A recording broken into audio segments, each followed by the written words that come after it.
Here we go. This is trivia night 3. Get ready. Third time, yes, get ready. All of you should have a pen and a score sheet of some kind. All right? I'll caution you that you're not supposed to be cheating, but it seems like some of you just do that anyway. I tried to make these maybe a little different, a little bit easier. If you don't do well, don't think of yourself as dumb or something. I might think that of you. But you don't have to think that way of yourself. Harry, have your sheets for us to check off or anything? You got a sheet in front of you, I hope. No. I can't even see who's talking. Can you put it Travis, does she have a... here? You got all these blank lines, all right? Same format as usual. We have 5 sets of 5 questions.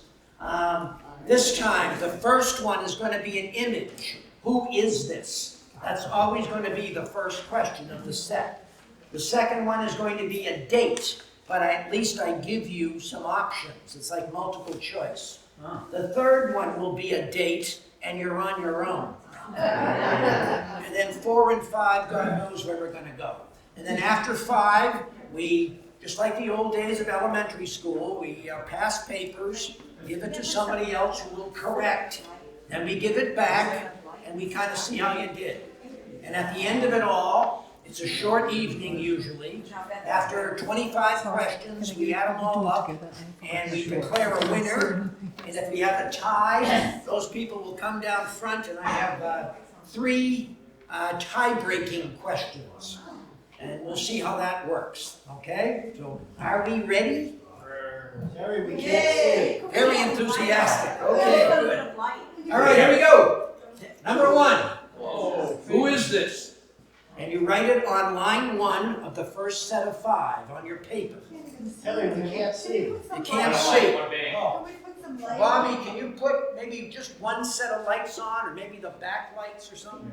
It's too dark. It is. They can't see. No, we can't. I can't see, and I got the light. No, she needs to have a light on. We're gonna put like 1 light. Oh, That's good. okay. No, just 1 of those, Bobby. Yeah, how about that? Just 1. Yeah, right there. Is that okay? Yeah. That's fine. That's fine. Thank you. All right, who is that? All right, we ready? We don't give answers right now. That was question 1. Everybody on the same page, I hope, as far as the first set, first 5. Here's question number 2. Now, a lot of these years that I'm asking you, I'm not asking you for, 1697 or something. They're all years that I think almost everybody in this room was right here in town and lives through these years. Maybe you don't know the exact year, but this was part of everyday life in Clinton. So you remember the J.C. Penney store, the big store, which is now Clinton Bar and Grill, by the way. What year did it close? Those are your options. 1978, 1980, 1983. I promise one of those answers is correct. All right, we're on to question number 3. There's no help here. What year was the first ever recall election in Clinton? You remember what a recall is. It's you elect somebody, and then suddenly it's like, let's get them out of there. And you actually have a vote to oust them from office. We can do that? You can try.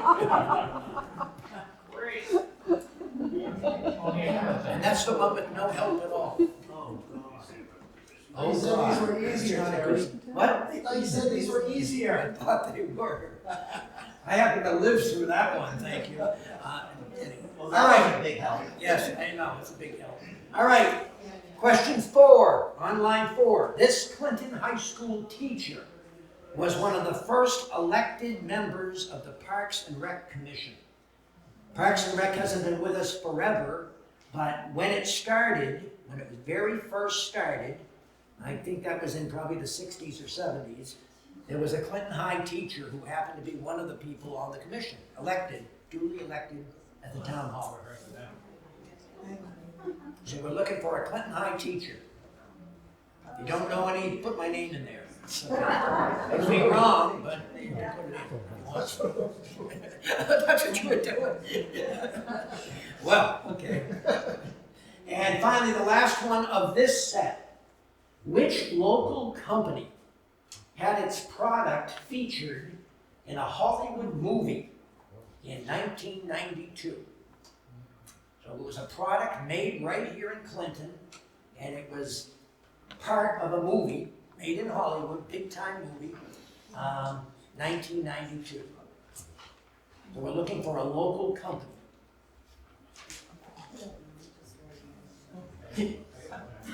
All right.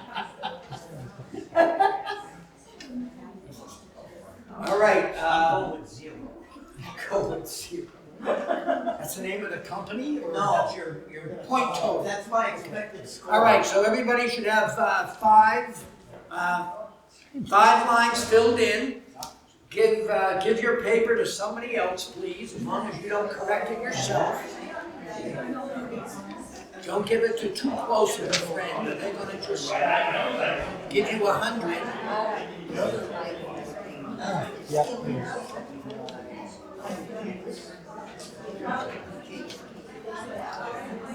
All right, you ready?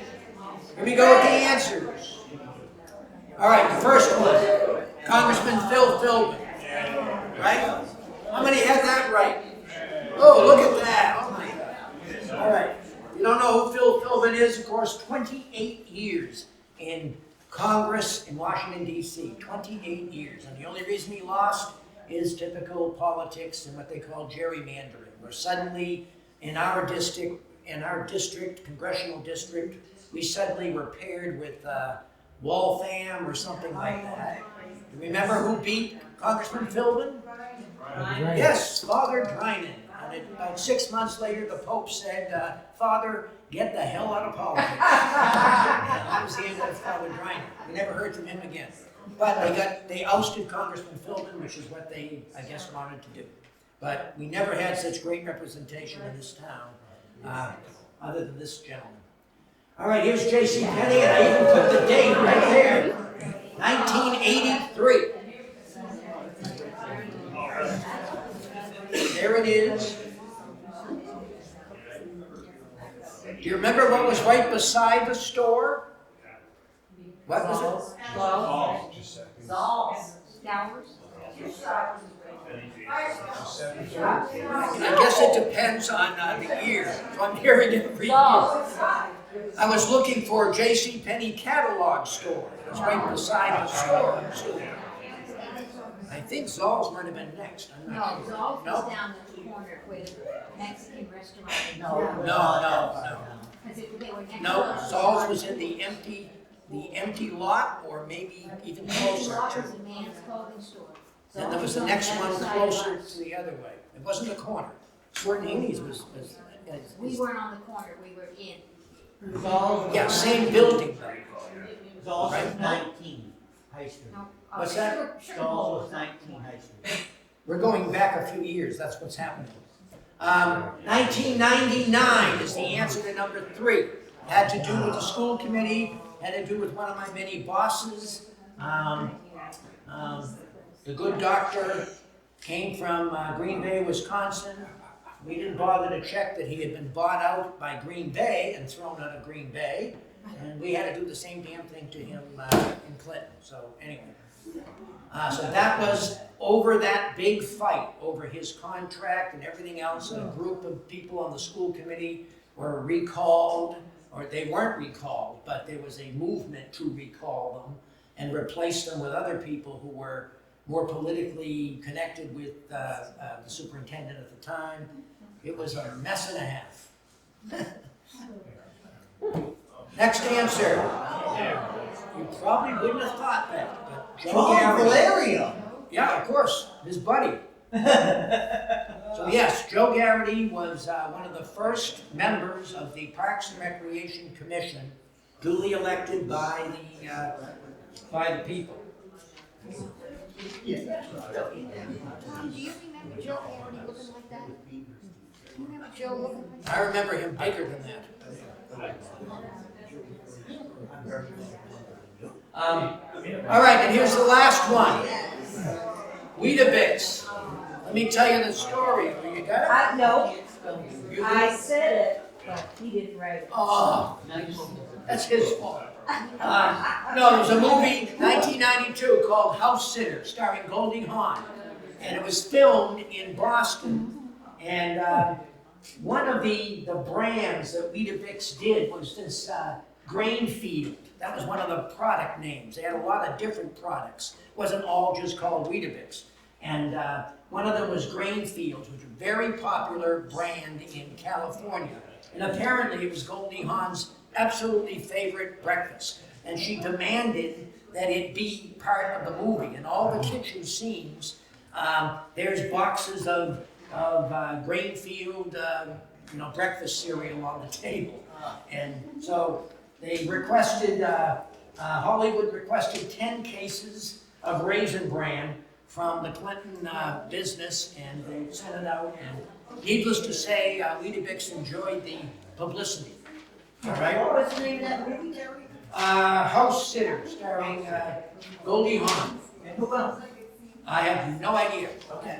I just noticed Goldie. All right. Why don't you give those papers back? Let's see how we did. Anybody get 5 out of 5? Okay, yeah, that was kind of stupid, wasn't it? Yeah. How about 4 out of 5? 3 out of 5? Oh, come on. 2 out of 5. Okay. We got a few people there. How about 1 out of 5? None. Okay. We're on the board. Okay. Everybody has their papers. Everybody has the papers back. Yeah, I didn't ask for 0 out of 5. I didn't ask that. So now you're on the second set. 1, 2, 3, 4, 5. All right? Yeah, we'll see how much easier this is. All right, who is this?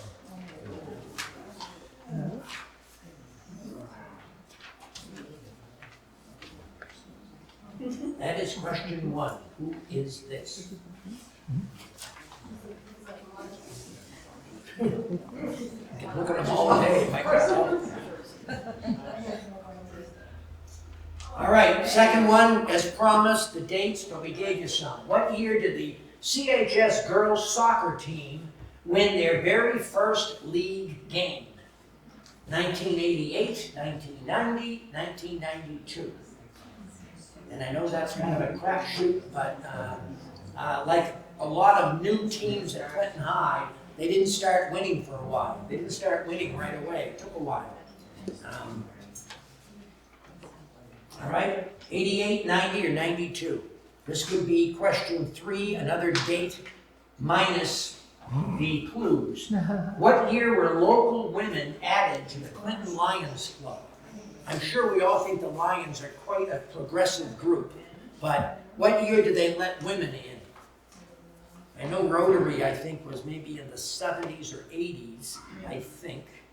But how about the Lions Club? When did they let what was it? Lionettes? Lionettes. When did they let Lionettes in?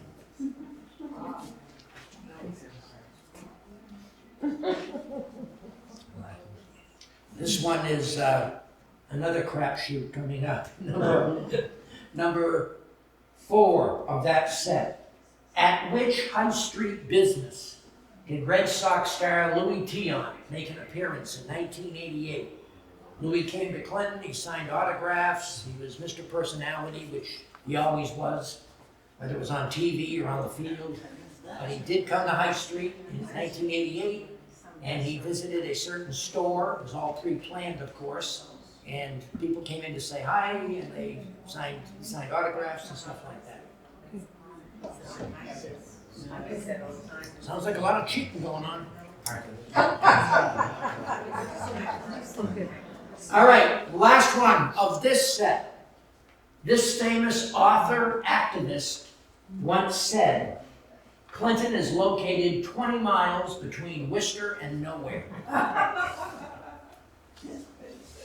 He actually said a lot of interesting things, but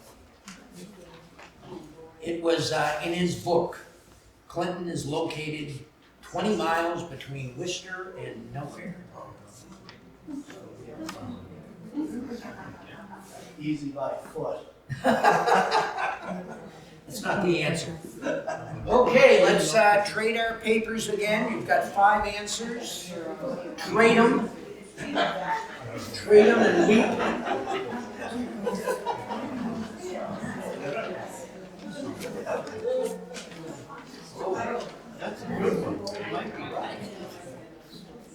All right. Let's hope the people that were getting zeros are going to be on the board here. All right, first one. Hey, what do you know? Billy Hamilton. I want to tell you something about Billy Hamilton. Billy Hamilton is born in New Jersey, grew up in Clinton, died in Worcester. He's in the Baseball Hall of Fame, but I don't think people appreciate what a talent this guy was. He played 14 seasons. He's the third leading base stealer in Major League Baseball history. All right, third. And now back in those days, they counted stolen bases a little differently. So I think today's people look upon that and they kind of say, well, yeah, they were counting them differently. And so he really wasn't that great of a base stealer. All right, let's forget that part. He had a 344 lifetime batting average, which is 7th in the history of Major League Baseball, number 7, lifetime. 14 years, over 14 years, 344. When did he play, Kevin? He played 1888 to 1901, then he managed a few years too. And he, of course, grew up in Clinton, so he played on Fuller Field. Real local hero. They said many times, for a while he played in Boston. He'd take the train back in after a game, and he'd be up on High Street talking to kids about baseball and the baseball stars that he knew. He was an outfielder, a regular guy. And here's another statistic that I'm not even sure if it's ever been done again, anywhere. In 1894, and you can't fudge these numbers, he scored 198 runs. That means he touched home plate 198 times in 132 games. That's unbelievable. Nobody even averages 1 a game. You think about it today. If you play in whatever it is today, 162 games, if you scored 162 times, you're doing something. This guy was 198 times in 132 games. And I think that record still stands today. Buried at Eastwood. Eastwood, I think. Eastwood. Yeah, he's buried in Lancaster, Eastwood Cemetery. And when I was a kid, you went to a football game down at Fuller Field and it started to rain. Almost always you jumped into this big 3-decker house that had a big opening like a porch where you could hide from the rain. And we always called it the Hamilton block because Billy Hamilton, I don't know if he lived there, but he owned it at one time. His home was on Forest Street. So regular guy, good guy, and a superstar in his day. This one, 1990, and there it is right from the item. Gales actually beat Milford 3-2, 1990. Not that many years ago, really. This one, and look who wrote the article. How about that? Debbie Goodsell. One of her 8 million jobs that she's had over the years. Yeah, you would think that the Lions would be a little bit more progressive than that. Year 2000 is when they let women join. That's no wonder they're gone, right? There's no more Lions Club. This one you probably would never get unless you were a kid lined up there or something, but Sonny's Liquor. I was close with the neighbor. Neighbor, that's interesting. Louis Tiani, he must have known somebody there or the owner or whatever, and you know, whatever. And then the last one, of course, is my buddy Abby Hoffman. Oh, you got Right? He also said this in his book. He said this about his uncle. He was a Jew, accepted and liked in the most redneck Polish-Irish town imaginable. Don't forget, Abby was a cousin of Sidney Schamberg. He was related to the Altmans.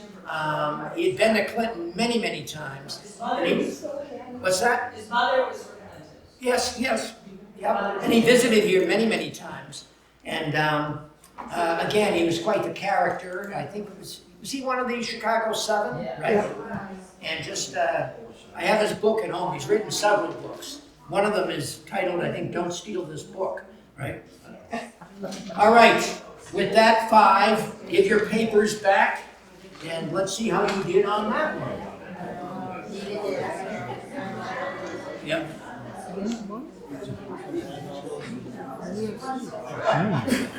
All right, how do we do now? And by the way, you should have the point total. You should probably be keeping track. The last little line is for a 0 or a 1. We're getting 1 point for each question. So how about just those 5? How many had, let's go down to 3. 3 out of 5? 3 out of 5. 2 out of 5 at the last set. Oh, 1 out of 5, the last set. 0 out of 5. That was one tough set. All right, here we go. We're on to the 3rd set now. Everybody has their own paper. You got the next 5 all set to go. Okay. I'm not sure what to give this class for a grade, but we'll start. Here we go. Who is this?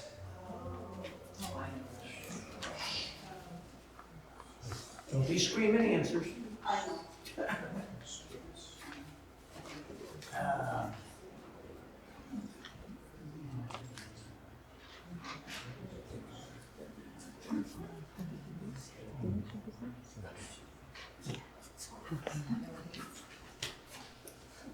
All right, ready to go on to number 2. This one is, hey, what do you know? We don't have the date finder. Who sent the very first town business email? Now, remember, I'm talking email. Wasn't that many years ago? Someone sent one? What? Someone sent one? What? Someone sent one? Oh, someone sent one. Yes, they did. Actually did. No, in other words, not the first email sent in Clinton. This would be like from the town hall, an official business. Who would have sent that first?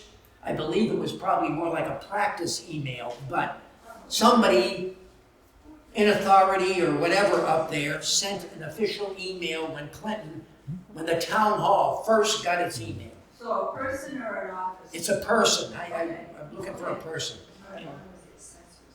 All right? Who sent the very first town business email? Okay, some of you look confused. Here we go, number 3. What Clintonian was honored by Tufts Medical in 1998? What Clintonian was honored by Tufts Medical?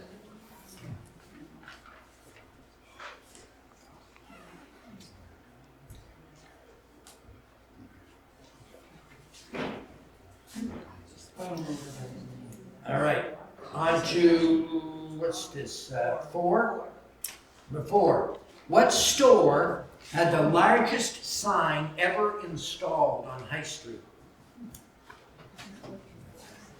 It was obviously a regular store sign, but it was the largest ever put up on High Street. Square footage or height or what? Biggest, largest.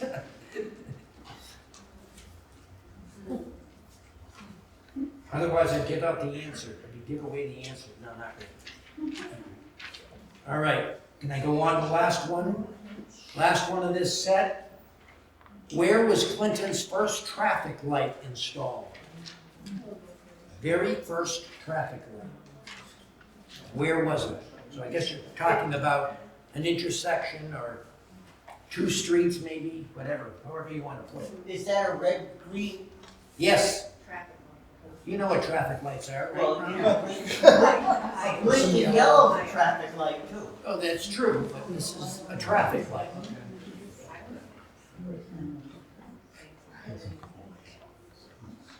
All right, so that answer really should be 2 streets, but whoever's correcting it can figure that part out.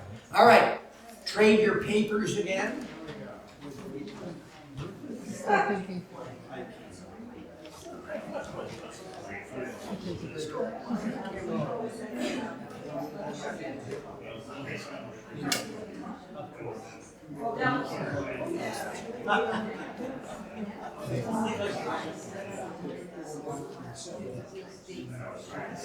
Yes, I think so. All right, here we go. Ready? All right, we're correcting, right? All right. Number one, David I. Walsh. David I. Walsh, born in Leominster, lived in Clinton, lived on Water Street where Philbin's Funeral Home is today. He was the first Catholic governor of Massachusetts and later became the first Catholic senator from Massachusetts. And when was that, Terry? That was 1913 to 20, somewhere in there. All right, next one. Mike Jakonski. Did his wife know that? No.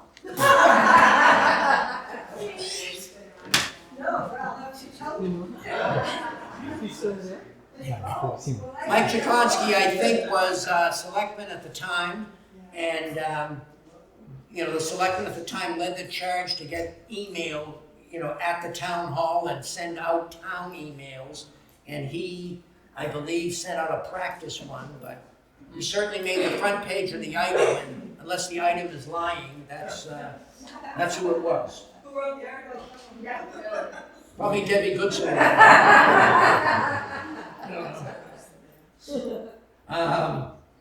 This one you might not know, but Morton Madoff. He is. What's that? Wasn't Bobby Chapman? Nope. Morton Madoff created the Tufts medical plan, and some of you may even have now. He's the guy who actually created the entire plan.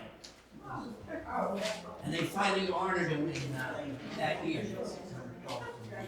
Morton Madoff. All right, this is what? Number 4. There it is. McNiff. Niff's Appliance. Look at the size of that baby. And it's being put on the Tyler block that is not even there anymore. It's the Clinton Savings Bank parking lot now. But this huge sign. What's there now? Savings Bank parking lot. That was the like Brockman's building. Brockman's. All right, and last one. I even took a picture of it. 1948. All right, High Street and Water Street were the first town lights. I believe a few years later they did the traffic lights. All right, pass those back. Who knows, because they changes about food. Yeah. All right, how about that one? We're just looking at those 5. How about 3 out of 5? Anybody? 2 out of 5? Anybody? Oh, look at this. Okay. 1 out of 5. Hey, for kicks, none out of 5. Okay, here we go. Have you scored here yet tonight? All right. 2 in the first round. All right. So Over 6. you're so you're okay. All right. Everyone gets their papers back. Are you ready to roll here? All right. This is the 4th and next to the last set. That's what I mean about an early evening. We prove what we want to prove, and then we go home. Okay. Here we go. All right. Who is this? This is what? The 4th set of 5 questions. Who is this?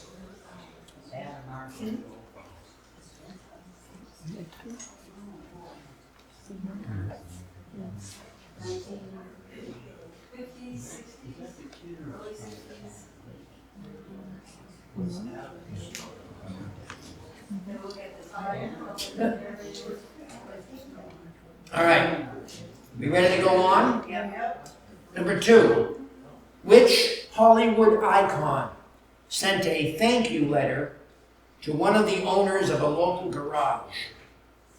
I'm sure I'll tell you the story when we get to the answers. But which Hollywood icon sent a thank you letter to one of the owners of a local garage?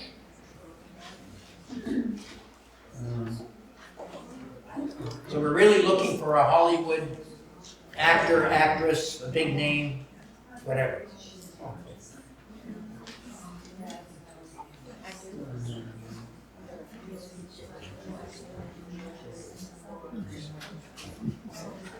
You better not be feeding you answers over there. Feed me wrong, yes. I was gonna say, if he is, they're gonna be wrong. All right, the next one. This is number 3. Lindbergh Street. Everybody knows where that is, off Berlin? Was named after a local farmer, the famous pilot, or a selectman.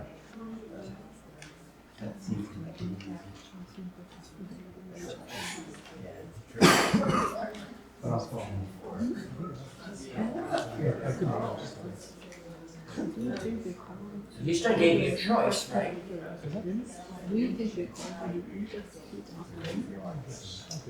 All right, 1, 2, 3, 4. This is number 4 coming up. What business icon was stolen from a Clinton establishment in 1993? Could be. Business icon. I think some of you were involved in it. I have a feeling. I think I know where it is today, too.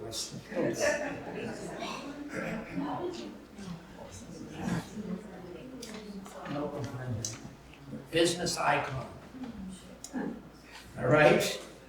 You still with me out there? Yeah. And remember the ITAMS tank? There's a nice picture of it. That was the time it was dedicated. There's the Clinton High Band and cheerleaders and twirlers and everything else. There's the ITAM with the big tank there. What year was it removed? 1986, 1988, 1990.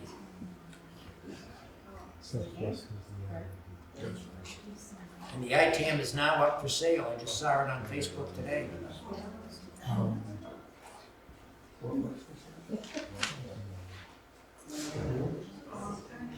That's, of course, Mechanic Street. That Guidi's Bakery right there in the picture. Sure looks it. And Walter's Photo Lab, right? Walter Wallerman, right? Oh.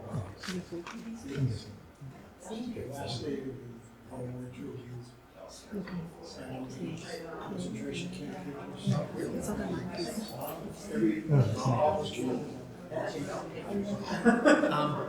All right.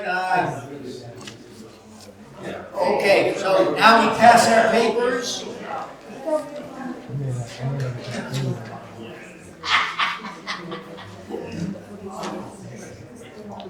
All right, everyone ready to correct? All right, here we go. First one is Clarence Brown. All right, he was the very famous, born May 10, 1890 in Clinton. Lived on Grove Street, one of the first few houses behind like Lou's Diner. He went to the Corning School. He became the MGM director. He was nominated for Best Director 6 times, but never won. In fact, it's still a record today, getting that many nominations and never winning one of them. You know, he did over 50 films. He directed, Clark Gable and all the famous actors and actresses. He was Greta Garbo's favorite director. He just was able to draw her out somehow. Very, very, legendary MGM director. And born and went to maybe the first 2 or 3 grades in Clinton. Next, this is the double thing here. Bing Crosby is the answer we were looking for. And he was in a movie called Top of the Morning to You. And here's where we're talking. Here's the story, of course. The garage, it used to be formerly Jean's Auto. In fact, now I think the town is still looking to do something with it. Down in the corner, where the first set of lights were, in fact. That's Mr. Sullivan, and the smaller guy to the right is Mr. Fitzgerald. Johnny Fitzgerald was a legend in town. Every St. Patrick's Day, he would get on his horse and ride up and down High Street in Irish regalia and everything else. Well, anyway, this film came out it was in August of 1949, and Hopper Kilcoyne at the Strand Theater decided that, maybe we should promote this film somehow. And so he went to his buddy, Johnny Fitzgerald, who again did this stuff every St. Patrick's Day, but he certainly didn't do it in August. But Hopper convinced him to go up and down the street with one of these boards on him that promoted that movie. And Kilcoyne did not tell his buddy Fitzgerald that he was keeping track of it, taking pictures and everything else, and he wrote to Bing Crosby and just said, I just want you to know that in Clinton, we are promoting this film at the Strand Theater. And so Bing turns around and sends Johnny Fitzgerald of Clinton this thank you note for promoting the film. It's pretty cool. Yes, we have his hat downstairs. Yes, we do. It was named after the famous pilot. Funny, the street was like a dirt road in the 20s, and then all heck broke loose in town because on March 1st, 1928, Lindbergh flew over Clinton, and he kind of circled around the big smokestack at the Old Colonial Press, and then went over the acre. Very few people knew that he was coming, but a few people did see him. And because of that interest and because his name was in the news and all of that, later on that same year, at town meeting, they tried to get Lindbergh Street to be named a public way, and even the famous pilot couldn't get that to happen. So the townspeople shot that down. So, but anyway, Lindbergh came from the famous pilot, and it wasn't just because he was in the news. He happened to fly over just a few months before town meeting, and it was on everybody's lips, so to speak. Terry, what choice was Lindbergh? Was that choice B? Yes. Yes. Yeah, it was. Yep. All right, the icon is Ronald McDonald. In the middle of the night, down at McDonald's, he went missing. Anybody want to guess where it is today? Or do we know? Mr. Pito, you know where it is? No comments.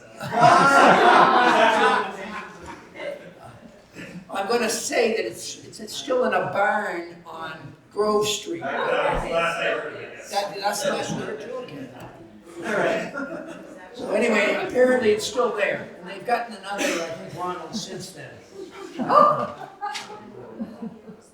All right. Oh yes, the last one. 1988. I'll tell you a quick story about the tank.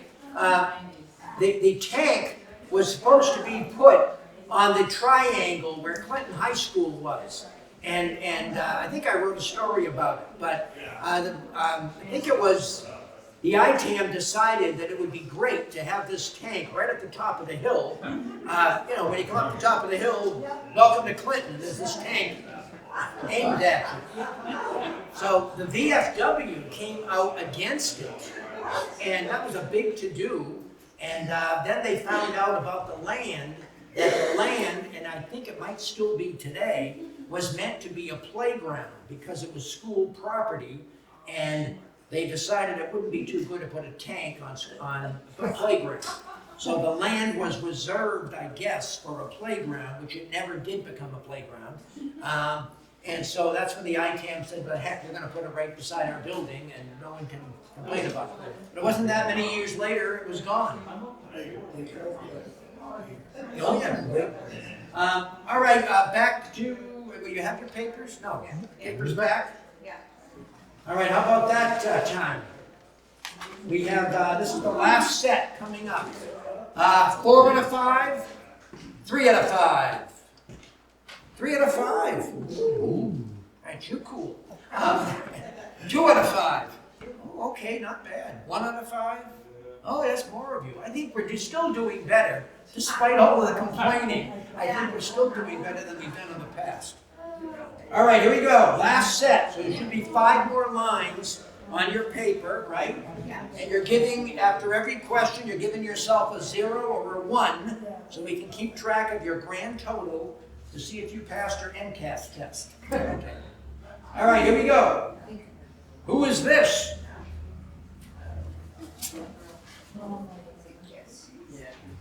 Yeah, you might want to guess.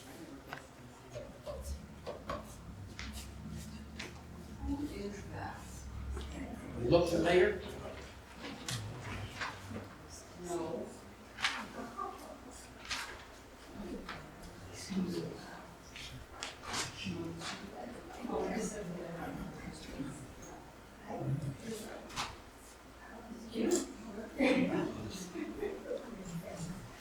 All right, next one. I'll give you a choice. What year did the Clinton Elementary School playground go up in smoke? 2017, 2019, 2020. Someone lit the playground on fire, which of course doesn't happen easily, but if you use gasoline or something like that and pour it over the slide and the swings, then you're going to get fire. Somebody knew about accelerants, apparently. It was spontaneous combustion. Yes, yes. All right, 217, 219, and 2020. Number 3. In March of 1972, the item added this temporary feature for the first time ever. March 72. The item added this temporary feature for the first time ever. Temporary feature. Like feature story or? I said feature, Ron. A feature, that's it, feature. Okay. I guess you'd say it's something special, something different. But it was temporary. All right. Next one. What do we got? Two more to go. What famous American's car was part of Clinton's 1950 Centennial Parade? I missed that one too, I know. But anyway, there was one of the biggest parades in the town of Clinton was when Clinton turned 100 years old.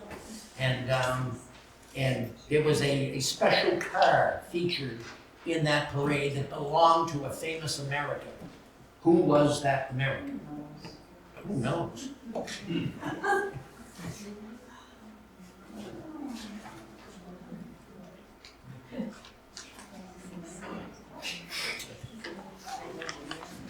This crowd's getting surly.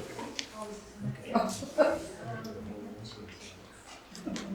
And last question.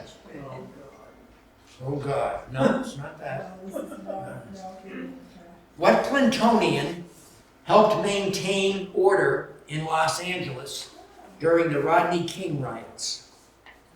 The local boy, local man who was part of either a National Guard or something that was called into LA after the Rodney King incident.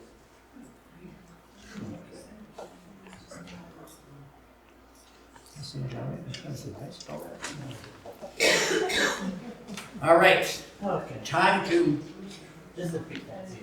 yep, big fat 0. Time to trade papers again.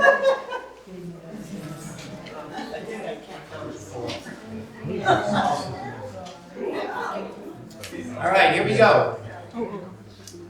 This is, I think, I'm not positive, I believe this is the only picture of Agnes Moorehead in Clinton. I believe. Right? Born in Clinton, didn't stay all that long. They never lived at the COA centers, never. No, never. Everybody says that. Yes, She never. never lived at the COA Center. We lived in 3 places, Layton Ave was one, Cedar Street was the other, and I don't know, I don't remember that third one. But Agnes Moorehead, the famous actress, and Dora on Bewitched. And she did come back to Clinton in the mid to late 50s and spoke at the town hall. Can we get credit for Andorra? I guess I know who you meant, so yeah, why not? Sure.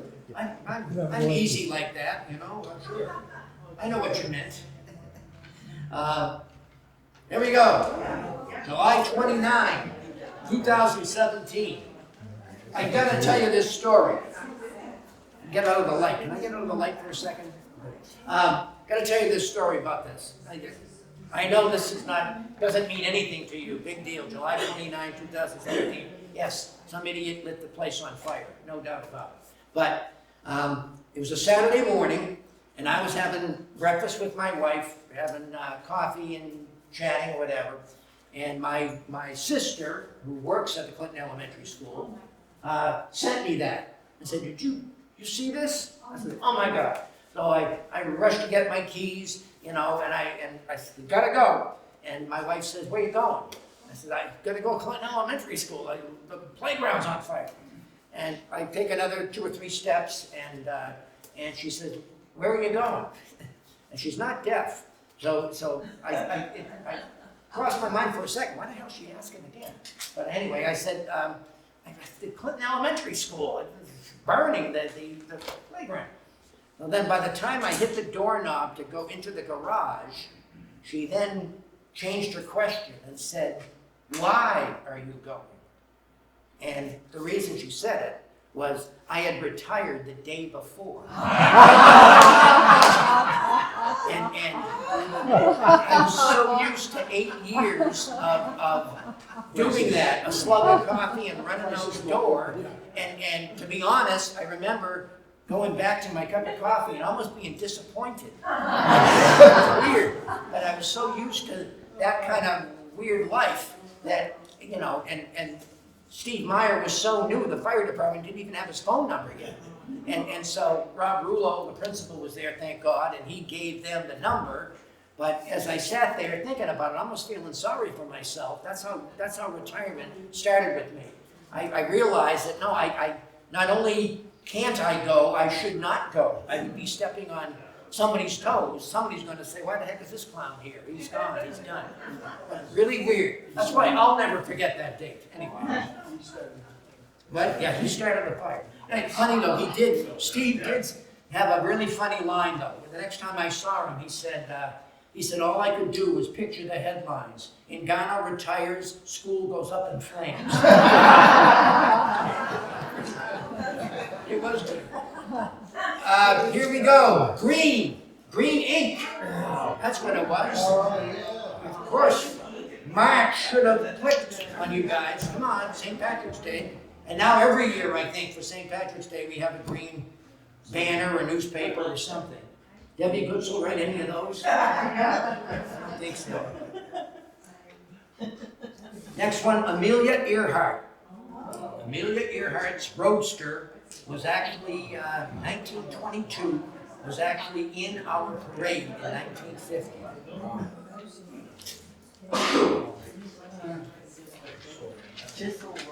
And last one, Tom Ward, right? Clinton High graduate, Mike Ward's brother.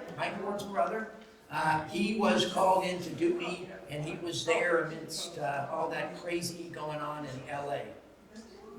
Now, give those papers back, and now we got some adding to do. I hope your addition is better than your knowledge of local history. All right, add up your scores. Easy. Easy. Yeah, you might as well put them all. All right, we're adding up all the columns. We got a grand total points. So obviously there are 5 of 5, so 100 would be 25 points. So Why don't we hear from some people who at least did double digit? Anybody double digit, 10 or more? You must have 10 or more. Gene, did you do 10 or more? No? No. Peter? 9. Wow. Anybody get more than 9? Oh my God. So how many did you get, Gene? 7. Anybody? How about 6, 7, 8? Oh, 6, 8, 6. And you were the one complaining. So that means, what? He got 8 too. So that means we have to announce that Peter is the, all right, but we won't. Peter's sick of being in the paper because I always say he's the champion and I'm retired. you're retiring. Why don't I give you all, just for kicks, you don't have to write them down, just think. These were going to be the tiebreakers. We only had a tie one time, and that was Peter and Gene came out front the first time, and I had to give them tiebreakers. The second time, Peter won it on his own, and the third time, I guess he kind of just landed as the champ. Whatever. Here we go, just for kicks. This potato chip company got its start in Clinton. Wachusett. Very good. Wachusett chip. I think it was 1939. My dad used to deliver the Yep. item to them. What? My dad used to deliver the item to them, and they used to give them a bag of chips. Oh, Wow. Hey, what's their claim? how about what year did the Dairy Queen open? 49? 49. Interesting. Did I say that right? What? 51. 51. She's closer. 61. 62. No. 58. Dairy Queen. 1953. She's close, but no bananas. 1953. I would have thought it was later than that. I really was. 1953. It is the last one for kicks. After the Strand closed in the early 70s, it briefly reopened in 1975 as what? Kaleidoscope. Ooh, very good. Kaleidoscope. Didn't last long, but yeah. Questions from our audience. We'll do better than 2. Thank you very much for coming. Remember, every Saturday this month of October, we're having this Clinton High football exhibit. So please tell your friends to come and check it out. It's a really good exhibit, all right?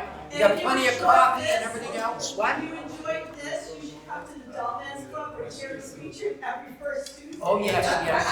We have a big competition this coming Tuesday, the Wild Women against the Dull Men, 9 o'clock.